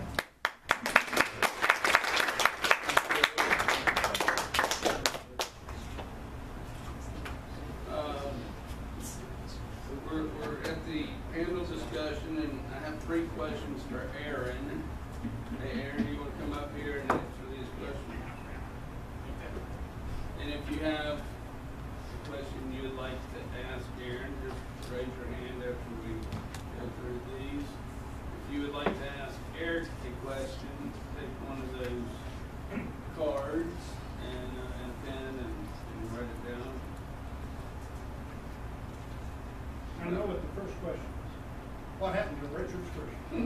No, that's not my question. You go ahead and answer. That is.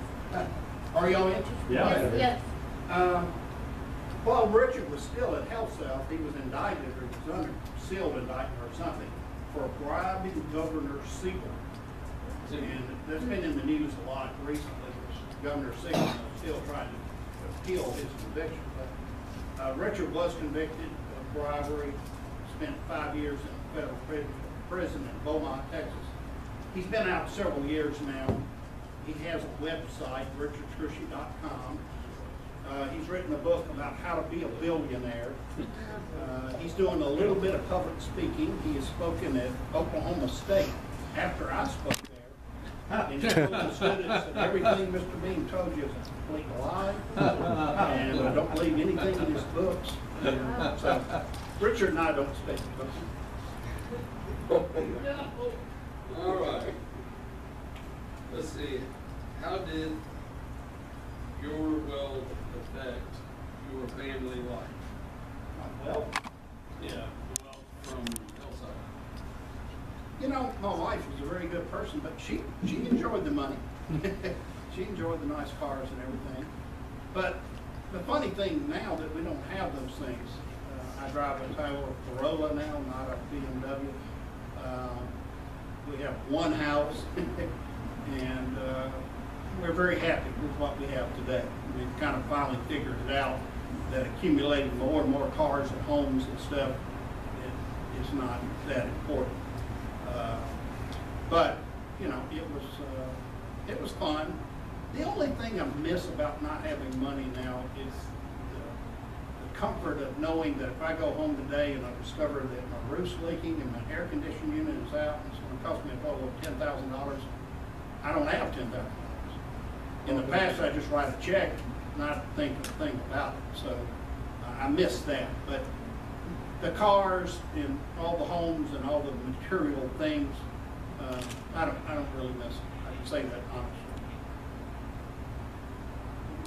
That meeting that you had with Bill and Richard, and you go to talk to him about restating the books, and he tells y'all to go back to your office, what would have happened had you stood up to him? You know, I think about that all the time. Several possibilities. He could have shot me. He would have not been happy. It would have been very, very ugly. The thing is though, if I'd have had the courage to stand up to him and not allowed him to do it, the problem would never start. You know, probably. I could have saved investors billions of dollars. So today I have no doubt that if I was put in that same position again, I would do the right thing. But at the time, I didn't have the courage to do it. The company would certainly be way ahead of where it is today. It cost the company millions and millions of dollars. They paid for forensic accountants to restate the books from 1996 to 2003, and that cost $440 million to restate the books. So all of that could have been saved if I'd have had the courage to stand up to Richard that day. I think that's it, unless someone has a question. Yes, sir. One question. The nuts and bolts facilitator that worked with you in the accounting that actually, Bill Owens, yes, what happened to him? he got the longest sentence of anybody that went to prison. He got 5 years. I like Bill, but he actually amazingly kind of took pride in what he was doing. He told me after he got out of prison that once he started, he decided he was going to be the best fraudster he could possibly be. And it, like I say, it cost $440 million to clean up what he did. So he's very clever accountant, very clever. Where, what's he doing now? I think he's working with a physician group doing the accounting for their practice. Oh my God. So, Yeah. So he's still licensed? I don't think so. He probably lost his CPA. But, you know, I don't think he would do it again. Not that many white-collar criminals do it again. Some are habitual criminals. I really don't see Bill as that. But, you know, but your whole point is, it's hard to get a job as a felon. People just say, hey, we don't want to touch that guy, he's a felon. What was an average day in prison like? Boring. You have a lot of time on your hands. I was in a federal minimum security prison, so they don't let people with violence in the background in, so I never felt like I was in danger of becoming somebody's girlfriend or anything. But you have a very menial job that you do. In fact, my job was to clean the restrooms in the barracks every day. And it only took me a couple hours to do it. The rest of the day, you just kind of piddle around. Did you have books to read? I did. They had a library. I probably read about 30 books while I was in prison, which I hadn't read 30 books in 30 years. And, so, in some ways, it was kind of a relief. Life becomes very simple when you're in prison. You don't have to pay rent. You don't have to. Your health care is free. Your meals are free. You just literally become bored. But if you make the best of it, like I say, I read a lot, I thought a lot, and I actually in my head began writing my book while I was in prison. Yes. Did Scrooge lose all his money as well? He was sued civilly by the stockholders, and he lost. And the judge awarded the stockholders $2.6 billion. While he was in prison, they seized his assets, and he says he's lost everything. And the last count I heard is that they seized $110 million worth of assets from him while he was in prison. What was your nickname in prison? Some of the drug dealers call me Pops. I was one of the older inmates. I'd never been called Pops before in my life. Yes, sir. Aaron, do you think through all this has caused you to become a humbling person? You realize that you had it all at one time, and now you're in the situation that you're in now? Which is more important? It is a very humbling experience. All my life, I never attended church. My wife is a very good cradled Catholic. After I got out of prison, we still had terrible problems. I was being sued civilly also. I came in one morning, my wife was on her knees praying, tears coming down her face. And I told her, I said, I'm going to start going to church with you. Started going to St. Margaret's Church. father's ugly. And I didn't have any intentions of joining the church, but I went through the RCIA classes and 4 years ago became a Catholic. And I think it helps. I think having a strong religious foundation, religion teaches what I'm trying to teach. Doing to others that you'll have them doing to you. Do the right things. Be honest. So try to be honest every day of your life. And you need constant reminders of that.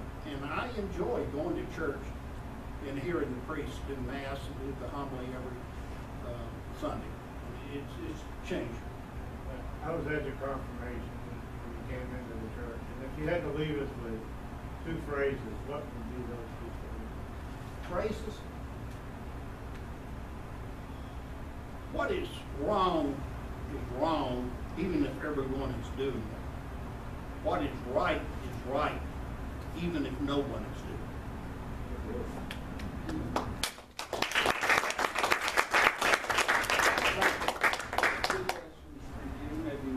it. All right.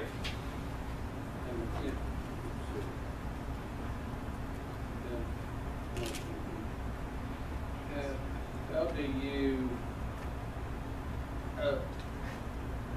you begin playing chess? How to begin playing chess? My dad taught me probably when I was about in 4th grade, and I just played against him, and then I got into this the league. When the Mobile County Chess League, probably when I was in junior high. Started playing in it then, and through my senior year of high school. That's how I got started. Very good. Are there any questions for Eric? At what age, I have a little grandson who's 3.5 years old, at what age can you realistically start teaching a young person to play chess? Well, Bayside is a K through 12 school, so I would say kindergarten. Really? Absolutely. Our faculty sponsor has an after-school program for kids who are just learning how to play. I mean, that's really not my role at the school. I'm the varsity coach, so they kind of really already got to know. But we do have a program to teach kids how to play, and I think she's taking them as young as kindergarten. So yes, they could start learning at probably 5 or even younger, how the pieces move. I'm originally from New England, New Hampshire, and I learned how to play chess when I was 7 years old. Mm-hmm. Because we had a chess class at the local library. Yeah. Good for you. All right. Is it? Yes, sir? Yeah, your national championship in Nashville, was that all the different categories of schools participating in that? It was, but they do it by rating classification. So in other words, when you play competitive chess, you get a strength rating relative to your opponents. So we were in a rating category of those rated 1,200 and below. That was the national championship we won. So there are there are 2 other classes ahead of it. There's an under 1,600 and an open section. And in the open section, you literally see masters playing in that. But for our ability group, we were national champions, yes, from all states and all school sizes around the country. How does the United States in general, how do they match up internationally? How does the United States match up internationally? Yeah. Not very well, because we don't really promote it or teach it in our schools, and a lot of the best U.S. chess players sometimes are from other countries. So like we had some Russians defect during the Cold War and come here, and they became some of our best players. So Hikaru Nakamura, for example, is one of the best U.S. chess players. The world champion right now is Magnus Carlsen. He's from Norway, and he just beat Vishy Anand from India. So we're getting a little bit away from the Russians, but it's still they're not any U.S. players who are competing right at that level. We just haven't emphasized it since the Bobby Fischer days. Hopefully we will again. When you started this program, were the students bullied at all? Were they bullied? Yeah. I don't think so. Okay. I don't think so. They were harassed in a friendly way by well, of course, actually I'd say by the athletes. All my students are athletes too. My students play other sports. You pretty much have to be well-rounded at Bayside, and most of my students play some sport in addition to chess and being good academically. And there's a nice family atmosphere there. I've really been impressed by that all across the grades. When they have a Christmas thing where the 8th graders befriend a 1st grader and they do something. So I mean, it's almost like they're all siblings in a way. So there really isn't, there haven't been any cases of that. Not at Bayside anyway. I've heard of it in other schools where the you know, the smart kids or the nerdy kids get bullied a little bit. I have heard of that in other places. I'm sure the football team was very happy when you called them. The football team? Well, what I was really hoping to do was, you know, do anyone know who Sean Alexander is? The star running back went to Alabama and then played for the Seattle Seahawks and took to the Super Bowl. He's a big chess player, and he had a chess tournament in Seattle for some kids, and the winner of that tournament, he gave them tickets to the Pro Bowl in Hawaii so they could see him play. So I was hoping to get him to come down and speak here about chess, and then I could tell the football coach, say, sorry coach, he's not here to talk football, you know? He's here to talk chess. But we haven't quite made that happen yet. But you know, I know a coach who knows him, and maybe we can still get that to happen. Anyone else? All right, before I sell and get signed, if you're interested. Aaron, did you bring any? I do. I have both Wagon to Disaster and Ethics Playbook in my briefcase. I have 2 tables outside if y'all want to set up shop outside. Okay, we'll do that. And on the way out. So, yeah, you can get it now. Okay. I would recommend Aaron's book. I'm not a book reader, but when I got it, I read it just keep out. That's how engrossed you can get. All right, in closing, I'd like to say I want to thank all of you for attending this event, the first Live Oak Forum. I want to say thank you to my sponsors, Bernie and Joan Scott of Baldwin Eye Clinic, and Billy J. Brown for the photography. Will Brown is not here, but he did all the centerpieces with the mix of flowers and the live oak, take notice. And other sponsors include Chris Myers, my friend Antonio, and the Holiday Inn. This meeting is adjourned.